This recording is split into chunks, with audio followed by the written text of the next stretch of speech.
Welcome to our channel மாணவன் ஆசிரியர். இந்த விடல என்ன அப்டேட் பார்க்க போகிறோன்னு பார்த்தீங்கன்னா, தமிழகத்தில் நேற்று 4 மாவட்டங்களுக்கு ஆரஞ்சு அலர்ட் வந்து பார்த்தீங்கன்னா வானிலை மையம் கொடுத்துருந்தாங்க.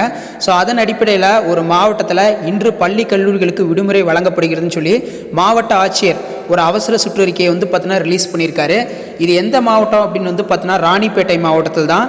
ராணிப்பேட்டை மாவட்டத்தில் பள்ளி கல்லூரிகளுக்கு இன்று விடுமுறை அறிவித்து மாவட்ட ஆட்சியர் வந்து பார்த்தீங்கன்னா ஒரு ஆர்டர் போட்டிருக்காரு. ஸோ ஏற்கனவே நம்ம சொல்லியிருந்தோம், இந்த மாதிரி ஸ்கூல் காலேஜ் லீவோட போகிறதா இருந்தால் நமக்கு 7 மணிக்குள்ள அந்த மாதிரி நியூஸ் வந்துடும் அப்படின்னு. ஸோ அதன் அடிப்படையில் தொடர் கனமழை காரணமாக ராணிப்பேட்டை மாவட்டத்தில் பள்ளி கல்லூரிகளுக்கு இன்று விடுமுறை அப்படின்னு சொல்லி ராணிப்பேட்டை மாவட்டத்துடைய மாவட்ட ஆட்சியர் ஒரு அவசர சுற்றறிக்கை வந்து வெளியிட்டிருக்காரு. ஸோ இதே போல் கிட்டத்தட்ட 13 மாவட்டங்களில் இன்று பள்ளிகளுக்கு மட்டும் விடுமுறை அப்படிங்கிற மாதிரி சொல்லியிருக்காங்க. ராணிப்பேட்டை மாவட்டத்தில் மட்டும் பள்ளி கல்லூரிகளுக்கு விடுமுறை அப்படிங்கிற மாதிரி சொல்லியிருக்காங்க. ஸோ இதே போல் மற்ற மாவட்டங்கள்லையும் பள்ளி கல்லூரிகள் விடுமுறை தொடர்பான அறிவிப்பு வந்து வெளியாகும். அப்படி அறிவிப்பு வந்துச்சுன்னா கண்டிப்பாக அப்டேட் பண்ணுறேன்.